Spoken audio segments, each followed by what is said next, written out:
Hello, in this video we're going to look at basic mathematical operators in Python.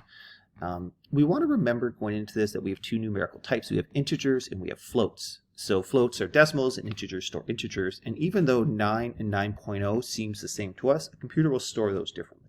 And I want you just to keep that in the back of your mind as we go forward with this. We have four basic operators that Python can do: addition, subtraction, multiplication, and division, and we see the symbol they use. And we also can do powers in Python using double star.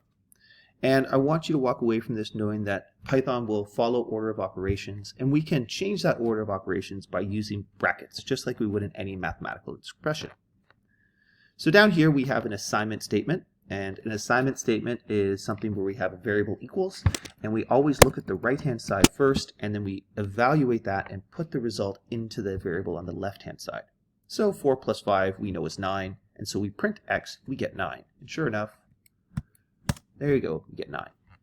Now what's not quite as clear is that, and this is important to be aware of, is the computer is interpreting 4 as an integer and 5 as an integer. So the computer actually does a little assuming in the background and says, oh, you're adding an integer and an integer, you want an integer back, and therefore we get 9 as an integer.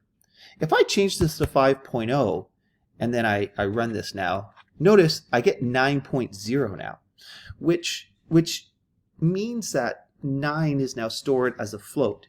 For what we're doing, it's not a big deal, but I want you to pay attention to that because it becomes important when you get into some other things later on, and specifically with Java and other languages.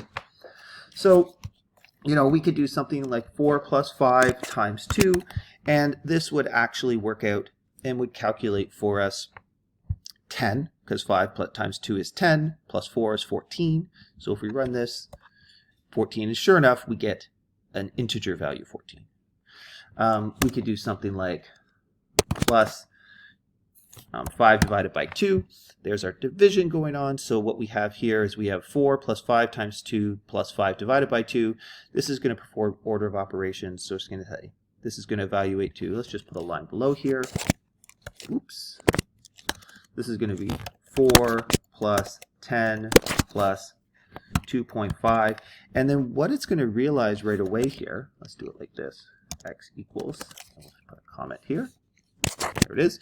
What it's going to realize right away here is that now we have an integer plus a float value. So that means that the result is going to be a float.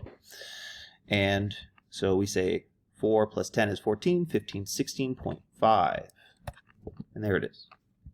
You know, if we wanted to, we could force order of operations here. I could do something like this. You know, let's say I wanted to multiply all of this by 3. I could do something like that. And even though this makes sense to us, Python won't know what to do with this because it doesn't know to assume there's a multiplication operation in there. So we have to put a times in there. So if we run this now, oh, we have some indenting issues here. Let's try this again. I seem to add some indenting issues there. So we see we get 49.5. And again, the reason why we're getting a double here, a float, I say double because I work in Java a lot. Float and double, even though they're slightly different, those are both variable types that store real numbers.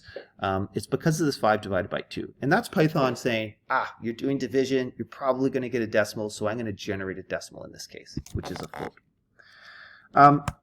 So let's come down here and let's make a y. So let's say y is equal to, and I can do something like 4 to the power of 2. And so now if I print y here, what this will do is it's going to say y is 4 to the power of 2. And if I run this, I get 16. So this is a nice shorthand that's available in Python.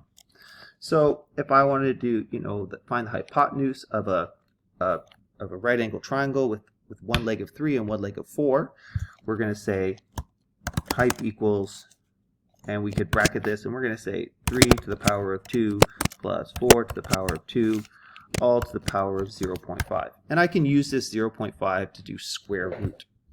And so now, if I've done my calculation correct, this is a classic 3, 4, 5 triangle. I run this, and there's my 5.0. Notice it is storing 5.0 as a float. Even though it's an integer, it's an exact value, this is a situation where it actually knows that you're taking the square root. That's the power of half, and therefore it gives us our float value. And that's it. Those are our basic mathematical operators that we can use in Python. And once you have a grasp of these, you can do all sorts of really amazing things. And with that, have a wonderful day.